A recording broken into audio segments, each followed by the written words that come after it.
5월 25일 화요일 하나님께서 주시는 말씀은 출애굽기 21장 28절부터 36절까지입니다. 봉독을 합니다.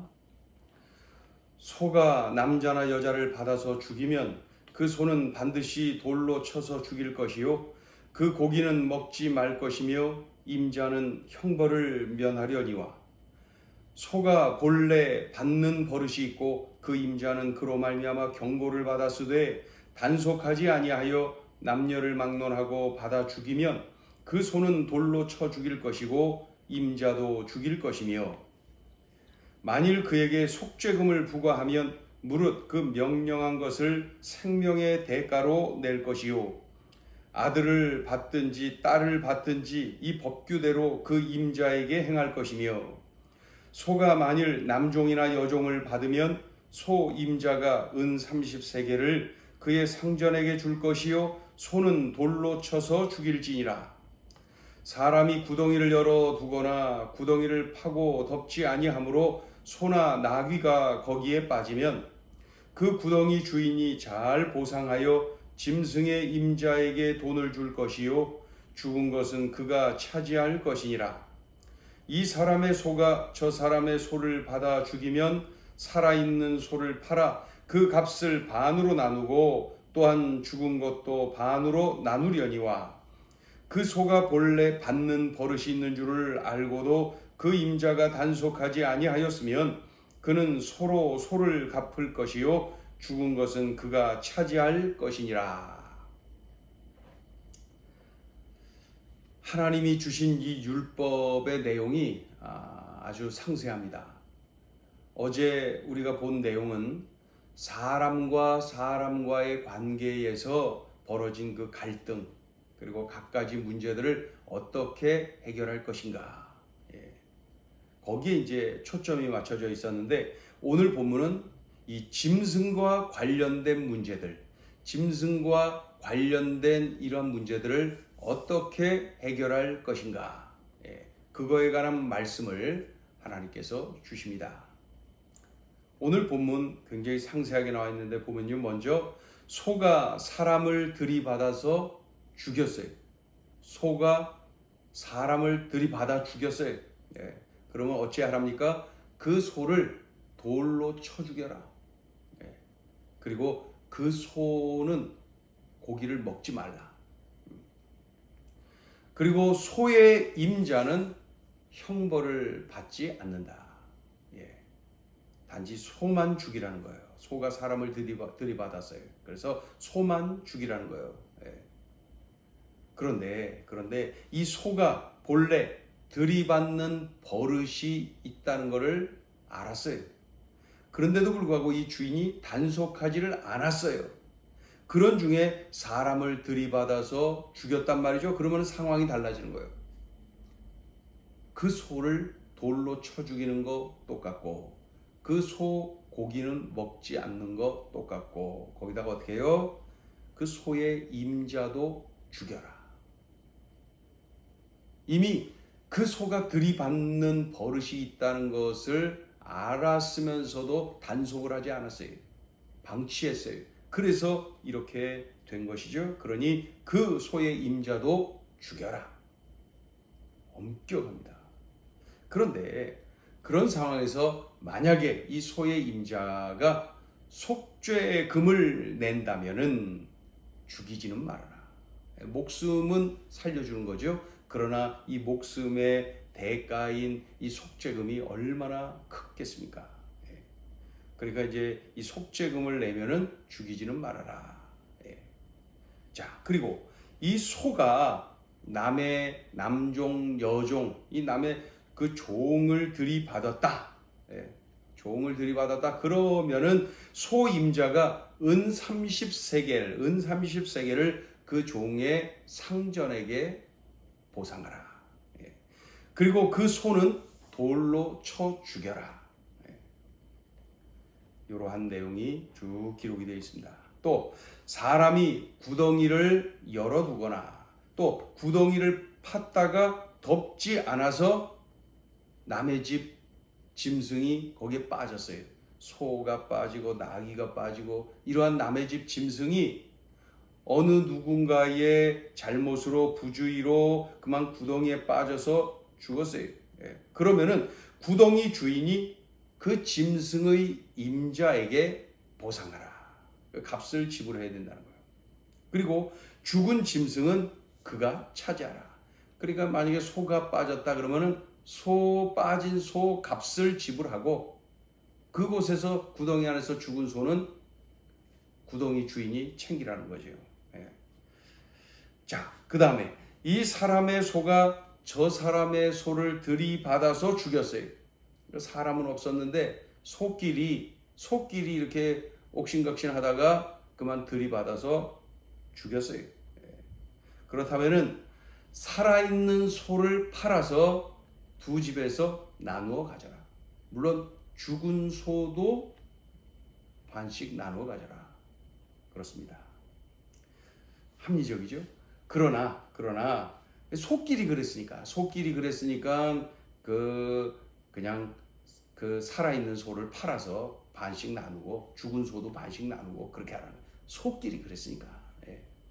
그러나 그 소가 본래 들이받는 버릇이 있다는 걸 알면서도 그 주인이 단속하지 않았는데 그 소가 다른 집 소를 들이받아서 죽였다. 그렇다면은 그는 그 소로 소를 갚아라.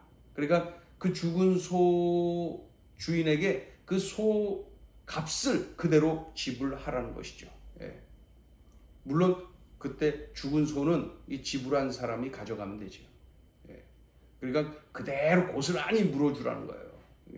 아니 그 들이받는 버릇 있다는 거 알면서도 단속하지 않았기 때문에 100% 그대로 다 보상을 하라는 거예요.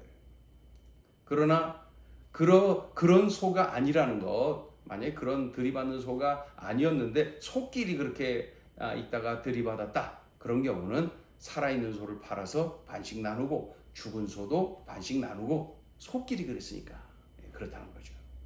자, 굉장히 구체적이죠. 자, 오늘 주시는 메시지입니다. 첫째, 공평을 바탕으로 공의를 세워라. 재산에 손해를 끼친 경우는 그 재산 손해본 만큼을 그대로 보상하는 거 굉장히 공평하죠. 이것이 이 율법의 기초 지금 정신인 것을 알 수가 있습니다. 자, 33절 4절 읽어보죠. 3절 4절 시작. 사람이 구덩이를 열어두거나 구덩이를 파고 덮지 아니하므로 소나 나귀가 거기에 빠지면 그 구덩이 주인이 잘 보상하여 짐승의 임자에게 돈을 줄 것이요 죽은 것은 그가 차지할 것이니라. 재산에 손해를 끼쳤잖아요. 내가 부주의해서 남의 집 소, 나귀 이런 짐승들이 웅덩이에 빠져서 죽었다. 내가 손해를 끼친 거잖아요. 그러니까 그만큼을 그대로 보상을 하라는 거예요. 자, 35절도 읽어볼까요? 시작. 이 사람의 소가 저 사람의 소를 받아 죽이면 살아있는 소를 팔아 그 값을 반으로 나누고 또한 죽은 것도 반으로 나누려니와. 그러니까 소를 팔아서 그 값을 반씩 나누라는 거죠. 그 재산에 손해를 끼친 경우 그만큼을 그대로 보상을 하라. 그런데 이 소의 주인이 단속을 제대로 하지 않아서 소가 들이받는 버릇이 있다는 거 알면서도 단속하지 않아서 이런 일이 벌어졌다. 이렇게 되면 이제 상황이 달라지는 거예요. 지금까지 우리가 쭉 봐왔죠. 알면서도 단속하지 않았다. 그거는 책임이 강하게 따라가는 거죠. 그래서 소를 갚아주라. 그 피해 입은 사람의 소 값을 그대로 다 쳐주라는 거예요. 그리고 죽은 소는 이제 여기 물어준 사람이 챙기는 거죠. 그러면은 죽은 소의 주인은 손해 본 게 없죠. 그러니까 이것이 공평이지요. 이것이 공평입니다. 그 손해 본 사람이 손해 봤다는 느낌을 받지 말아야죠. 피해를 준 사람이 그거를 보상을 그대로 해야 됩니다. 이게 공평한 것이죠. 그렇지 않으면은 피해 입은 사람이 얼마나 억울하겠어요. 그래서 억울한 사람이 있는 그러한 사회는 굉장히 불공평한 사회고 공의롭지 못한 사회가 됩니다. 그래서 우리 사회가 늘 억울한 사람이 없어야 됩니다. 억울한 사람이 있으면 안 됩니다. 억울한 사람이 없어야 돼요. 그런 의미에서 하나님이 주신 이 율법은 굉장히 이 정신이 공평, 이 공평을 바탕으로 공의를 세우고 있구나 하는 것을 알 수가 있지요. 이 공평하지 않으면은 공의가 바로 설 수가 없습니다. 그래서 이 율법을 주시면서 그 율법에 담긴 기본 정신이 바로 이 공평을 바탕으로 공의를 세워라 하는 것을 우리가 느끼게 됩니다. 자, 둘째 주시는 메시지, 가진 자는 권한과 더불어 책임이 있다. 내 소가 사람을 들이받아서 죽였다면 그 소를 죽여야 합니다. 그런데 그 소가 사람을 들이받는 버릇이 있음을 알면서도 단속하지 않았다. 그런 경우는 그 소의 주인까지도 죽여야 된다는 거예요. 물론 속죄금을 잔뜩 내면은 그 생명은 살려주는 것이요. 속죄금. 아무튼 죽는 것이 이게 법입니다. 그 소를, 나의 재산을 관리를 안 했어요. 그 들이받는 버릇이 있다는 걸 알면서도 단속을 하지 않았어요. 그래서 남에게 피해를 주었어요. 그러면은 그 소를 죽이는 것은 물론이고 그 소의 주인까지도 죽여라.